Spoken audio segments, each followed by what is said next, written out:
Hi, ഞാൻ David Antony. Welcome to my channel.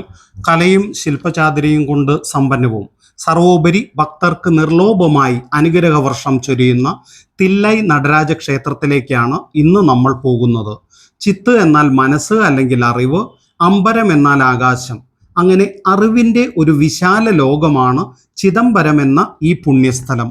Chidambaram Thillai Nataraja ക്ഷേത്രവും തഞ്ചാവൂർ പെരിയ കോവിലും ഒരു ദിവസം കൊണ്ട് സന്ദർശിച്ച് മടങ്ങുന്ന വൺ ഡേ ട്രിപ്പ് പ്ലാൻ ചാനലിൽ പോസ്റ്റ് ചെയ്തിട്ടുണ്ട്. താല്പര്യമുള്ളവർ കാണുക. ചിദംബരം റെയിൽവേ സ്റ്റേഷനിൽ നിന്ന് ക്ഷേത്ര പരിസരത്തേക്ക് 120 രൂപയാണ് ഓട്ടോ ചാർജ്. ഓട്ടോ ഇറങ്ങി കുറച്ച് ദൂരം നടക്കണം. വഴി നിറയെ ചെറിയ കച്ചവടങ്ങളാണ്. ചിദംബരം ക്ഷേത്രത്തിലെ രഥഘോഷയാത്ര അല്ലെങ്കിൽ ചാരിയറ്റ് ഫെസ്റ്റിവൽ 10 ദിവസം നീണ്ടു നിൽക്കുന്നതും വർഷത്തിൽ 2 പ്രാവശ്യം, അതായത് ജൂൺ ജൂലൈ മാസത്തിൽ വരുന്ന ആണി തിരുമഞ്ജനവും ഡിസംബർ ജനുവരി മാസത്തിൽ വരുന്ന മാർഗഴി ആരുദ്ര ദർശനവുമാണ്. ഉത്സവത്തിൻ്റെ 9ാം നാളാണ് രഥഘോഷയാത്ര നടക്കുന്നത്. ഇതൊന്നും അറിയാതെ പോയ ഞങ്ങൾക്ക് രഥഘോഷയാത്ര കാണാനുള്ള അസുലഭ ഭാഗ്യവും ഉണ്ടായി. വൃത്തിയായി അലങ്കരിച്ച വലിയ 5 രഥങ്ങളിലാണ് ഘോഷയാത്ര. നടരാജ ഭഗവാനും ശിവകാമസുന്ദരി അമ്പാളും കൂടാതെ വിനായകസ്വാമി, സുബ്രഹ്മണ്യസ്വാമി, ചണ്ഡികേശ്വരർ സ്വാമിയെയും ഘോഷയാത്രയിൽ എഴുന്നള്ളിക്കുന്നു. അമ്പലത്തിനകത്ത് വന്ന് തന്നെ ദർശിക്കാൻ സാധിക്കാത്ത ഭക്തർക്ക് ഭഗവാൻ പുറത്തു വന്ന് ദർശനമരുളുന്നു എന്നാണ് സങ്കല്പം. ശിവശിവ മുഖരിതമായ അന്തരീക്ഷത്തിൽ പടുക്കൂറ്റൻ തേരുകൾ ഭക്തർ ആവേശത്തോടെ വടമിട്ട് വലിച്ചെഴുന്നള്ളിക്കുന്ന കാഴ്ച ഒരു വേറിട്ട അനുഭവമായിരുന്നു. ഘോഷയാത്രയിൽ നൃത്യങ്ങൾ, വാദ്യോപകരണ സംഘങ്ങൾ എന്നിവ രഥങ്ങളെ അനുധാവനം ചെയ്തിരുന്നു. രഥഘോഷയാത്രയോടനുബന്ധിച്ച് വൻ പോലീസ് സന്നാഹം അമ്പലത്തിന് വെളിയിലുള്ള രാജവീതിയിൽ ഉണ്ടായിരുന്നു. തില്ലൈ നടരാജ ക്ഷേത്രത്തിലെ ദർശന സമയം രാവിലെ 6 മണി മുതൽ ഉച്ചയ്ക്ക് 12 മണി വരെയും വൈകിട്ട് 5 മണി മുതൽ രാത്രി 10 മണി വരെയുമാണ്. ഈ ക്ഷേത്രത്തിൽ പൂജ ചെയ്യുന്ന കാർമ്മികരെ ദീക്ഷിതർമാർ എന്നാണ് വിളിക്കുന്നത്. ധനം ഇച്ഛിക്കാതെ ഭഗവത് സേവ ചെയ്യണമെന്നതാണ് ഇവരുടെ കർത്തവ്യം. ശിവഭഗവാൻ തില്ലൈ വനത്തിൽ ആനന്ദ താണ്ഡവം ആടാൻ വന്ന കാലത്ത് ഭഗവാനെ അനുഗമിച്ച 3000-ഓളം ഋഷിമാരുടെ പിൻഗാമികളാണിവർ. ഉണ്ട്രിയൽ അഥവാ നേർച്ച കാഴ്ചകൾ സമർപ്പിക്കാനുള്ള ഭണ്ഡാരമില്ലാത്ത ഒരു ക്ഷേത്രമാണ് ചിദംബരം നടരാജ ക്ഷേത്രം. ഈ കവാടം കടന്ന് അകത്ത് കയറുന്നതിന് മുമ്പ് നമ്മുടെ പാദരക്ഷകൾ പുറത്തു വയ്ക്കണം. ഈ കവാടം കടക്കുമ്പോൾ തന്നെ അന്നദാനം നടക്കുന്ന സ്ഥലവും കാണാം. നമ്മളിപ്പോൾ ഇവിടുത്തെ പ്രധാന ഗോപുരമായ കിഴക്ക് ഗോപുരം വഴിയാണ് അകത്തേക്ക് പ്രവേശിക്കുന്നത്. ചിദംബര ക്ഷേത്രത്തിൻ്റെ എല്ലാ രാജഗോപുരങ്ങളും വിശിഷ്യ കിഴക്കേ ഗോപുരം ഒരു ദൃശ്യവിസ്മയം തന്നെയാണ്. സുന്ദരപാണ്ഡ്യൻ 1ാമൻ രാജാവാണ് ഈ ഗോപുരം പണി കഴിപ്പിച്ചത്.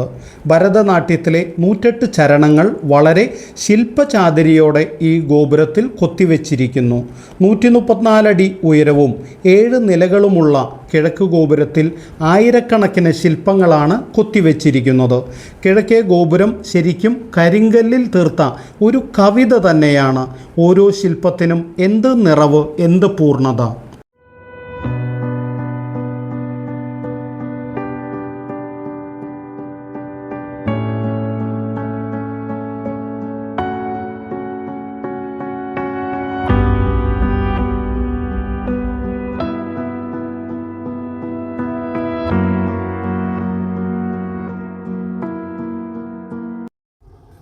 കിഴക്കേ ഗോപുരത്തിന് മുമ്പിൽ തന്നെ ഗണപതി കോവിലും സുബ്രഹ്മണ്യ സന്നിധിയും കാണാം.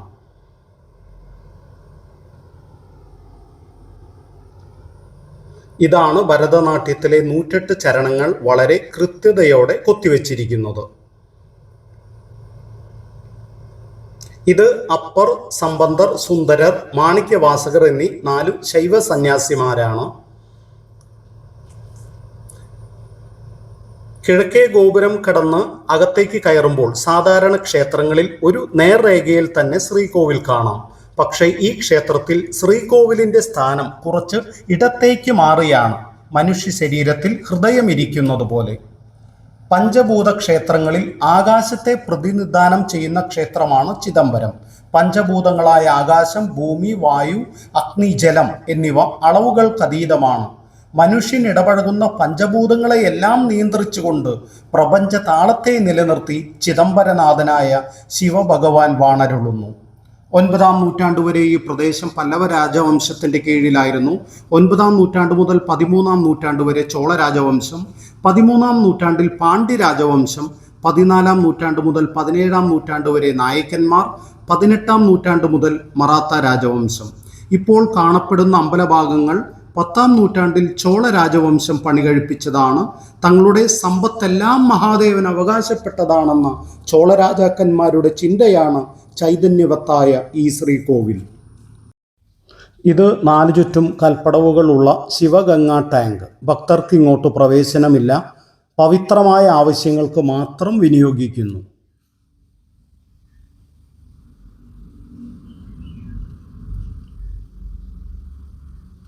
ഈ കൽത്തൂണ് കണ്ടോ? ഇവിടെ നിന്ന് നമുക്ക് ഈ ശ്രീകോവിലിൻ്റെ 4 രാജഗോപുരങ്ങളും കാണാൻ സാധിക്കും. ഇത് വടക്ക് ഗോപുരം, ഇത് കിഴക്ക് ഗോപുരം, ഇത് തെക്ക് ഗോപുരം, ഇത് പടിഞ്ഞാറ് ഗോപുരം. ഇത് ശിവകാമ സുന്ദരി അമ്മൻ കോവിലാണ്. ഇത് വടക്കേ ഗോപുര കവാടം. വടക്കേ ഗോപുരം അതിഗംഭീര മികവോടെ നിൽക്കുന്നു. വടക്കേ ഗോപുരത്തോട് ചേർന്ന് പുൽത്തകിടിയും ചെടികളും നല്ല വൃത്തിയിൽ സംരക്ഷിച്ചു പോരുന്നു. വടക്കേ ഗോപുരത്തിൻ്റെ നിർമ്മിതി 14-ാം നൂറ്റാണ്ടിൽ തുടങ്ങി 16-ാം നൂറ്റാണ്ടിൽ വിജയനഗര രാജാവായ കൃഷ്ണദേവരായർ പൂർത്തിയാക്കി. ഈ ക്ഷേത്രത്തിൻ്റെ ഏറ്റവും വലിയ പ്രത്യേകത എന്ന് പറയുന്നത് സാധാരണ ശിവക്ഷേത്രങ്ങളിൽ ശിവലിംഗ പ്രതിഷ്ഠയാണ് പതിവ്. എന്നാൽ ഇവിടെ ആനന്ദ താണ്ഡവമാടുന്ന ശിവഭഗവാനാണ് ഭക്തർക്ക് അനുഗ്രഹവർഷം ചൊരിയുന്നത്. ഒരു കൈയിൽ വാദ്യ ഉപകരണമായ ദമരു സൃഷ്ടിയെ സൂചിപ്പിക്കുന്നു, അതായത് ഭക്തർക്ക് അനുഗ്രഹവർഷം ചൊരിയുന്നു. മറുകൈയിൽ അഗ്നി, അതായത് സംഹാരം.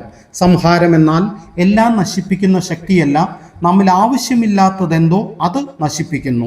നമ്മളെ മോക്ഷത്തിൽ നിന്നും തടയുന്ന എല്ലാം നിർഗുണീകരിക്കപ്പെടുന്നു.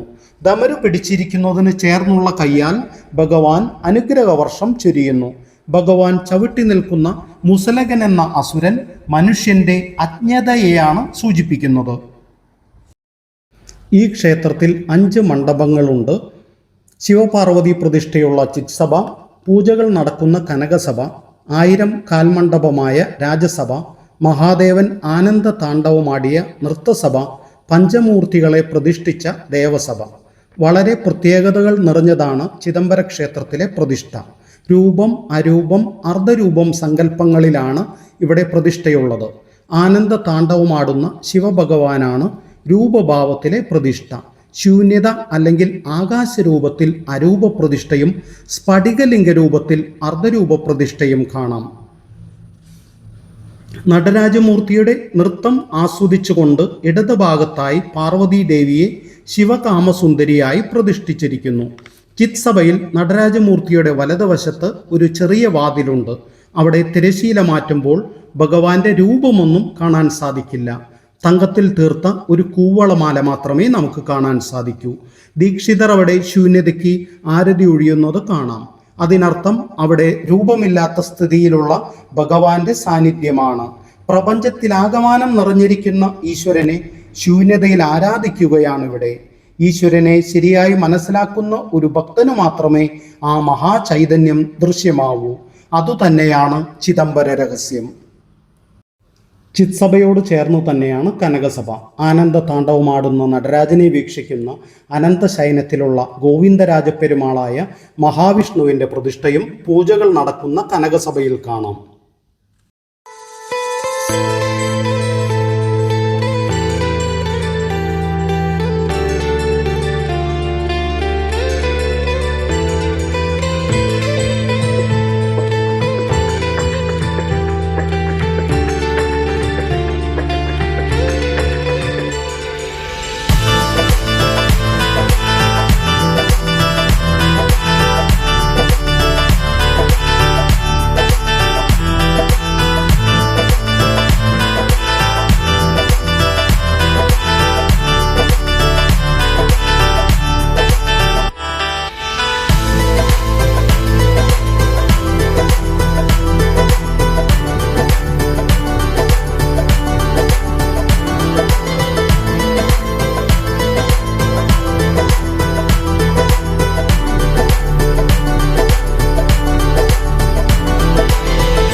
നല്ല ഒരു വീഡിയോയുമായി വീണ്ടും കാണാം. നന്ദി, നമസ്കാരം.